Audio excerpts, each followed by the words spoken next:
aos demais obreiros, à igreja amada que está aqui nessa quarta-feira valente, porque crê que mais um dia o Senhor se revelará a nós, um janeiro profético. Nós temos recebido quantas palavras de vida que gerarão vida em nós e serão destinadas não só neste mês, mas nós estamos vivendo em um tempo novo no Senhor, e eu creio que o Senhor a cada dia se revela aquele que busca, e não será diferente nesta noite, pois nós estamos aqui para buscar a face do Senhor, e eu creio que Ele também está aqui para se revelar a nós. Através desse texto aqui, nós vemos nessa visão que o Senhor dá a Ezequiel, o Senhor está falando sobre a nação de Judá, sobre a nação de Israel. O Senhor está aqui levando o profeta a entender sobre o que aquele povo estava passando. Ele levou o profeta Ezequiel à visão do vale de ossos secos, e ele ainda ressalta que eram sequíssimos, algo que jamais poderia tornar a vida. Aquilo já estava morto. Poderia ossos tornar a vida se for pela lógica humana? Não, mas o Senhor fala, Ezequiel profetiza, não poderão estes ossos tornar a vida? O Senhor estava dizendo aqui ao profeta Ezequiel que a nação de Judá estava pecando, a nação de Judá estava se pervertendo, por isso veio sobre eles o juízo de Deus. Por isso Deus permitiu que a Babilônia viesse ali naquele lugar e destruísse toda aquela nação, por causa do seu pecado, por causa das injustiças cometidas e por causa do afastamento de Deus. Aquele povo já não levava a sério, já não buscava o Senhor, já não tinha em seu coração no tremor e no temor de Deus. Então Deus permite aqui que a Babilônia invada Judá e resgate aquele povo e leve cativos. Mas o Senhor não fez aquilo para promover a Babilônia, porque não era juízo de Deus que a Babilônia fosse vitoriosa diante da tribo de Judá, diante de Judá, da cidade de Jerusalém. O Senhor permitiu que Judá fosse lá e resgatasse, levasse cativo para conserto daquele povo. O povo de Judá precisava de conserto e o Senhor permitiu, porque o Senhor não queria exaltar a Babilônia. Haja visto que mais tarde, quando o rei Nabucodonosor morre, a Babilônia ela é dominada, ela também é dominada pelo rei Ciro e pelo domínio persa. Então não foi para a vitória que o Senhor permitiu aquela situação acontecer ali em Judá, mas foi para conserto do povo, para que o povo se voltasse a Deus, porque no cativeiro eles buscaram a face do Senhor, eles sofreram muito, então situações aconteceram, mas eles se lembraram do Senhor, e havia uma promessa sobre Israel, que mesmo diante de toda a sequidão e morte, o Senhor é aquele que traz vida, o Senhor é aquele que restitui o que foi tirado. E havia essa promessa sobre Judá: o Senhor restituiria os anos que foram ali cativos e traria vitória para Judá. Assim é na nossa vida também. Mesmo diante de um cenário de morte e de destruição, o Senhor pergunta a Ezequiel: poderão estes ossos viver? E o profeta responde: tu sabes. E o Senhor mandou que ele profetizasse. Nós estamos vivendo um janeiro profético. Nós estamos vivendo momentos aqui em que a palavra tem poder, e aquele que toma posse da palavra vai viver milagres, porque eu creio, assim como é na minha vida, será na vida de cada um dos irmãos, porque a fé, eu não posso te dar, mas o Espírito Santo pode desenvolver no seu coração e você tomar posse de tudo aquilo que o Senhor tem reservado para você. E o que é profetizar? Irmãos, o que seria profetizar?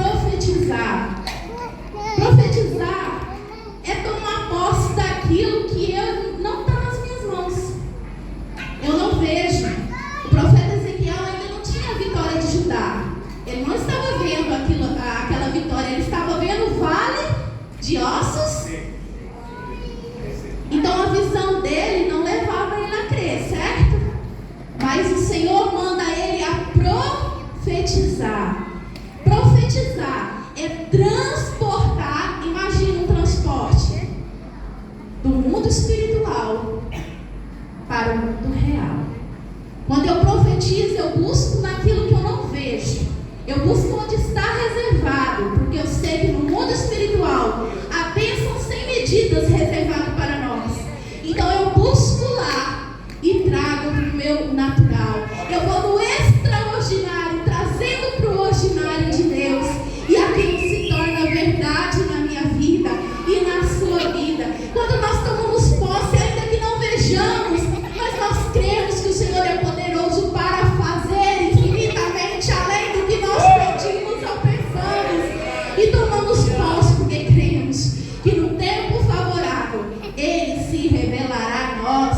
É olhar com os olhos da fé e não pelos olhos carnais. É prever, dizer antecipadamente o que há de suceder, se antecipar aos fatos. Quando eu profetizo, eu me antecipo àquilo que vai acontecer. Eu me antecipo porque eu sei que a palavra me garante, porque eu tenho base na palavra. Então eu profetizo cura, eu profetizo restauração, porque eu sei que eu sirvo um Deus que é o Deus da cura, é o Deus da restauração, é um Deus que está disposto a se revelar a mim e a você todos os dias. Então eu busco profetizar a palavra, é tomar posse de toda a orientação de Deus. Mas quantos de nós, irmãos, já perdemos tantas oportunidades? E eu quero falar contigo essa noite, movida pelo Espírito Santo de Deus. Deixa a lavassurica através cura. O Espírito me revela coisas íntimas serão tratadas aqui nessa noite. Riba lavassurica ante lavassura, você precisava vir, porque o Espírito Santo quer ter um particular contigo. Fica atento à minha voz.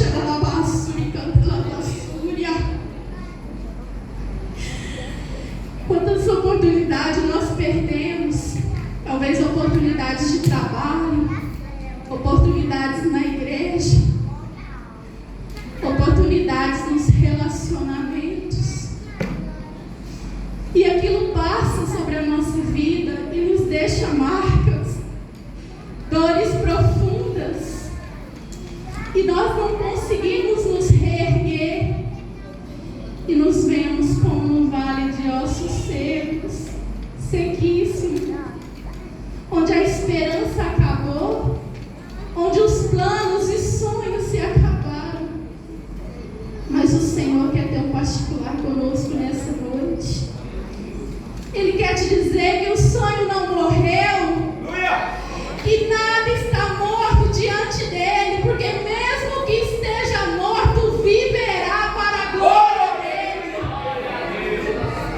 O Senhor é aquele que traz à existência as coisas que não são como se já fossem. É esse Deus que eu quero falar dele nesta noite. É esse Deus que marcou um encontro conosco e quer se revelar para que haja cura em nosso interior.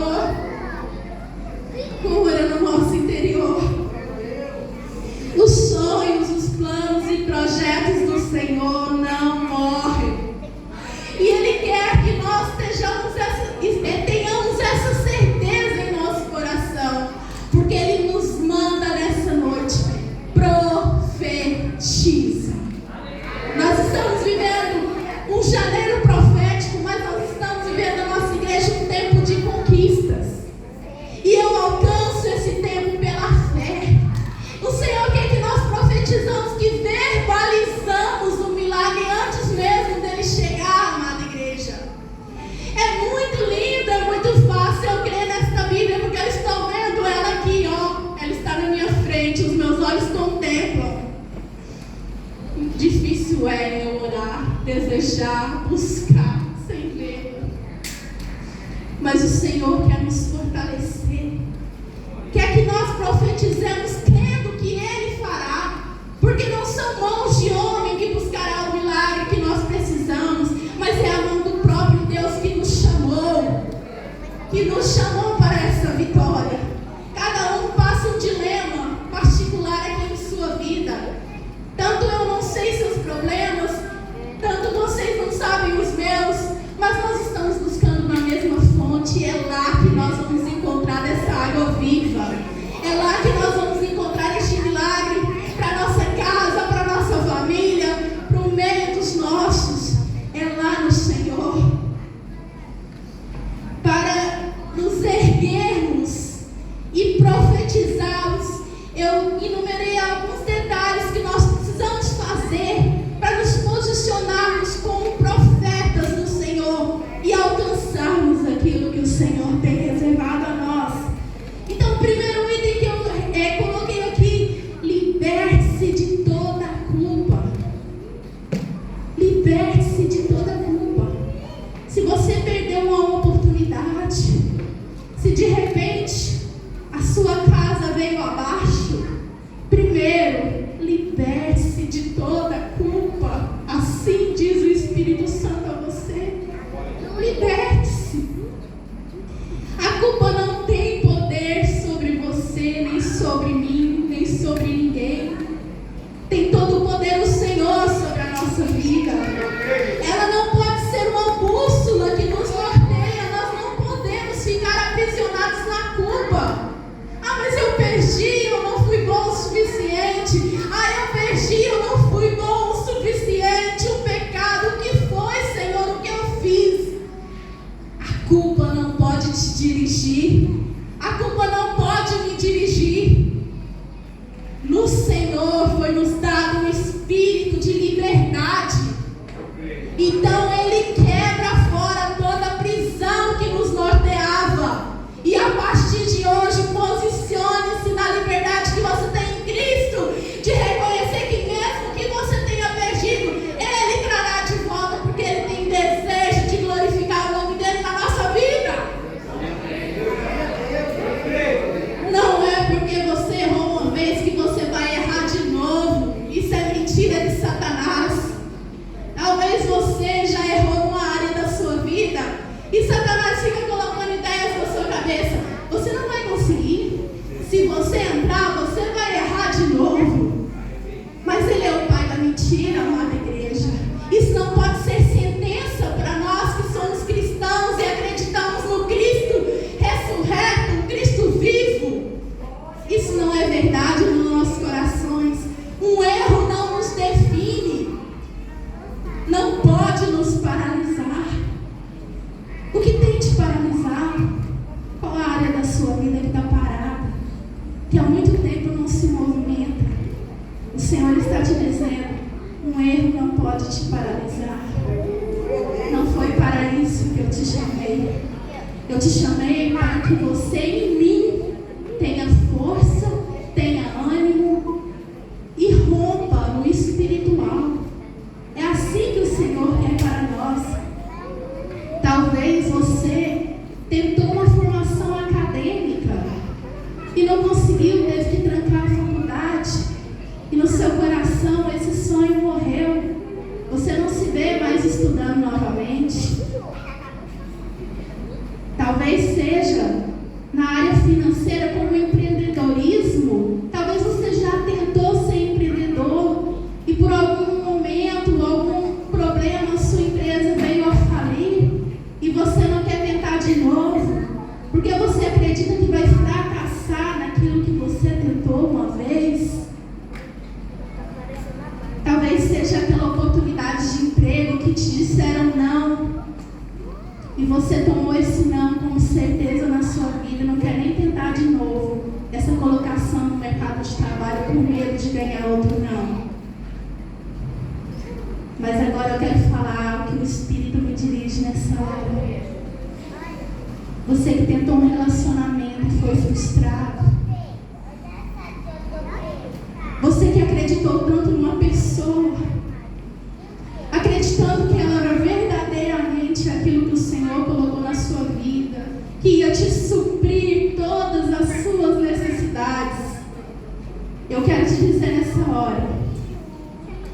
Só no Senhor nós somos completos. Nenhum homem é capaz de nos suprir. Só no Senhor nós somos por inteiro completos. E às vezes Deus permite, talvez foi inconsequência sua, talvez fosse pecado, talvez foi a outra pessoa, não importa o que aconteceu. Esse relacionamento se frustrou e isso fechou a porta do seu coração, deixou o seu coração como um vale de ossos secos, sequíssimo. Você tem medo de tentar. Talvez você tenha passado por um divórcio. Só quem passou por um divórcio sabe o quão difícil é, o quão mexe com a gente a dor da traição. Uma quebra de aliança mexe muito com a gente. Mas o Senhor que permite um dia de dor é o mesmo que está disposto a enxugar as nossas lágrimas e nos dar vitória. Há sempre algo novo no Senhor para nós explorarmos, para nós trazermos para a nossa vida, e nós precisamos profetizar, buscar no espiritual aquilo que o Senhor se manifestará no real para nós, igreja.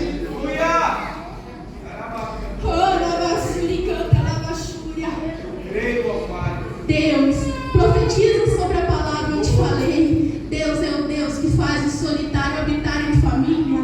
Deus tem uma promessa para a família. Foi lá no Éden que Deus deixou escrito que fez o homem, mas também fez uma adjuntora idônea para andar lado a lado e que os dois frutificassem no Senhor. Então o modelo de família foi formado. É projeto de Deus. Então nós precisamos profetizar sobre a terra seca e o Senhor trará vida a esses ossos.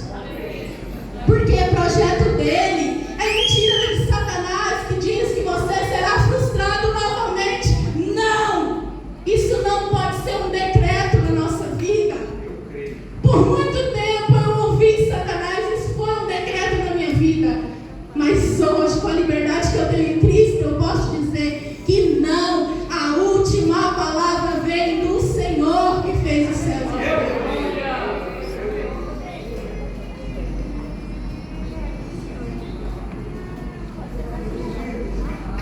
Há um lugar onde os sonhos não se abortam. Há um lugar onde o temor não enrijece. Há um lugar que quando se perde é que se ganha. Esse lugar é no Senhor. Cante comigo, igreja. Esse lugar é no Senhor. Esse lugar é no Senhor. Esse lugar é no Senhor. Esse lugar é no Senhor. Vamos lá, já fica comigo. Irmãos, existe esse lugar. Um lugar onde os sonhos de Deus não se abortam. Um lugar onde o temor e o medo do amanhã, o medo de cair novamente em erro, não me enrijece, não me paralisa, não me deixe parado diante da situação. E há um lugar que quando se perde é que se ganha. Talvez alguns olham para você e dizem: é derrota, você perdeu. Mas o Senhor está dizendo: não, é vitória. É nisso que eu glorificarei o meu nome em ti. Então a ótica, começa a olhar pela ótica de Deus, amada igreja. Diante das adversidades, olha para aquele que te chamou, aquele que te formou. Olha para Jesus. Segundo ponto que eu quero destacar: nós servimos a um Deus que traz à existência aquilo que não existe, aquilo que não é verdade na nossa vida. Romanos 4,17 diz assim: como está escrito, por Pai de muitas nações te constituí, perante aquele no qual vivifica os mortos, e chama as coisas que não existem como se já fossem.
O Senhor quer trazer de volta o prazer de sentar à mesa, amada igreja.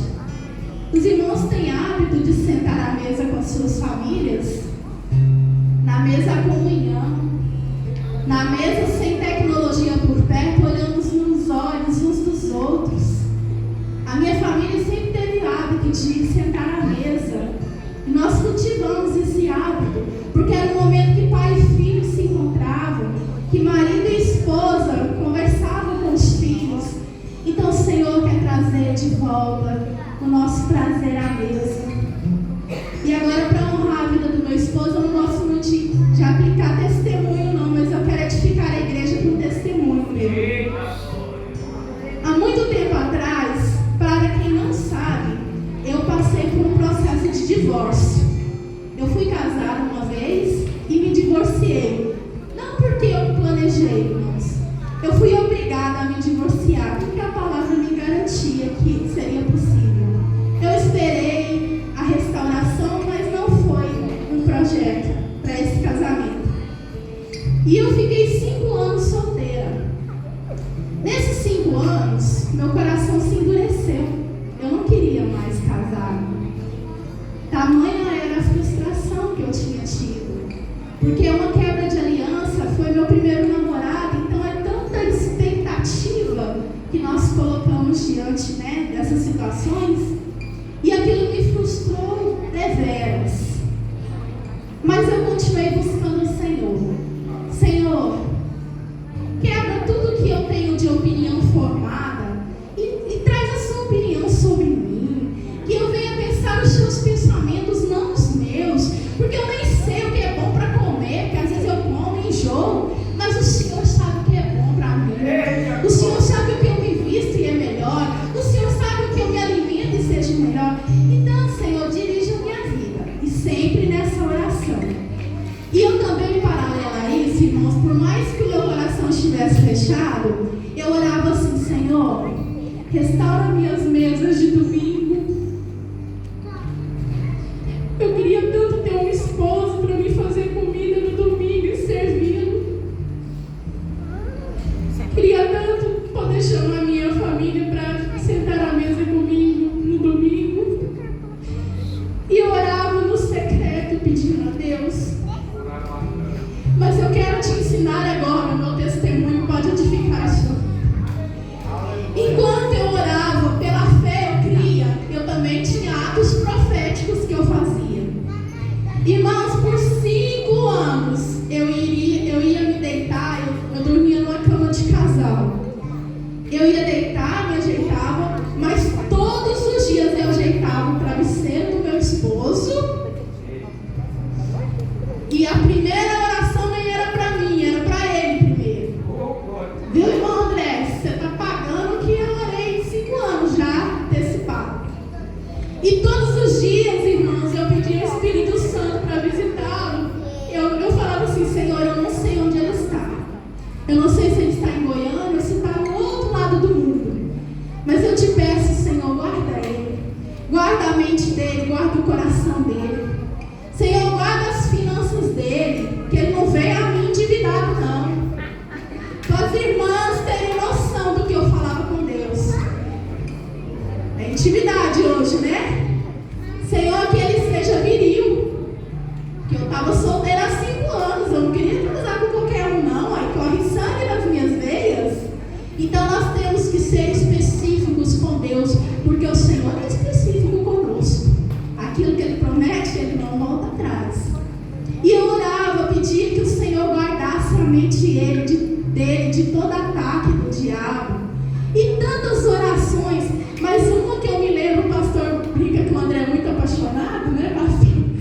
Eu orava assim, irmãos, que meu marido, quando ao acordar, ele não veja como o homem vê, mas ele veja uma mulher linda, maravilhosa, mesmo sem maquiagem, despenteada e de bafo, que ele possa me ver como uma princesa maravilhosa, possa me honrar, que goste de me dar presentes. E eu fui orando assim, tudo que eu especifiquei no Senhor. Hoje, depois de 12 anos, quase 12, eu vejo cumprido o desejo do meu coração. E eu não falo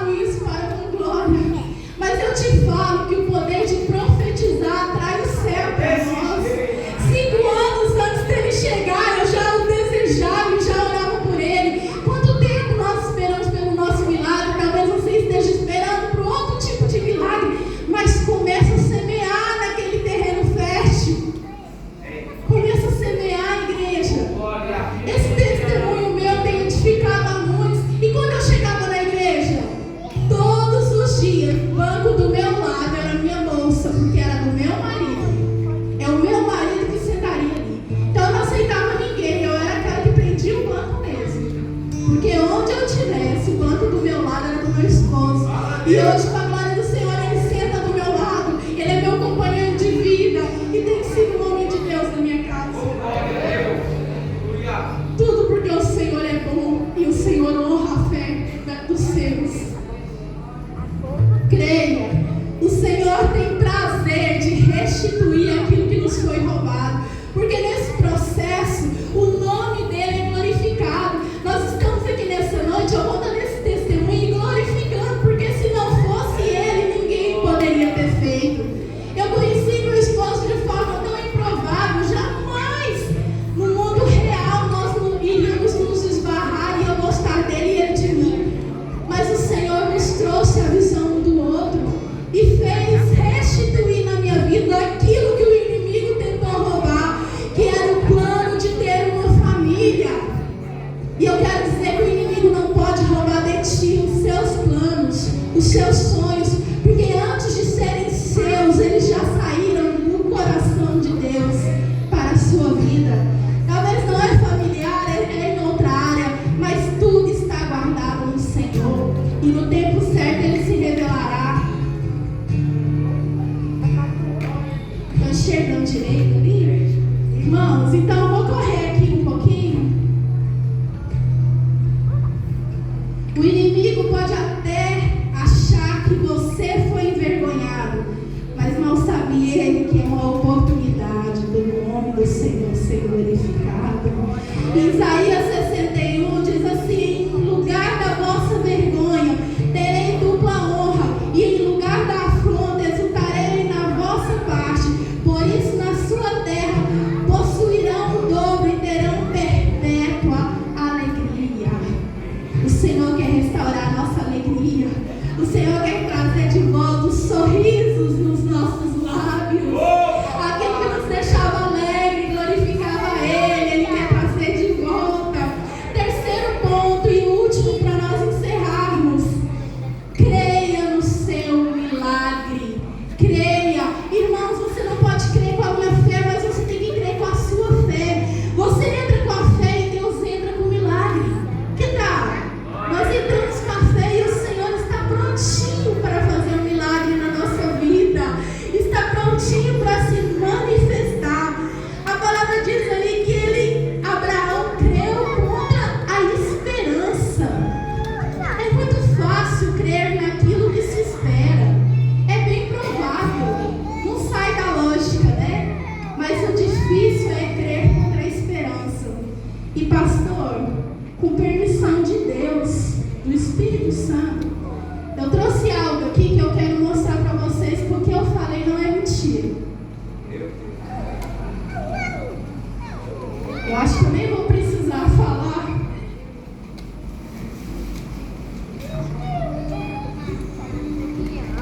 Isso aqui foi compra há 10 anos atrás. 10 anos, tá até assim amarelado, de ficar guardado.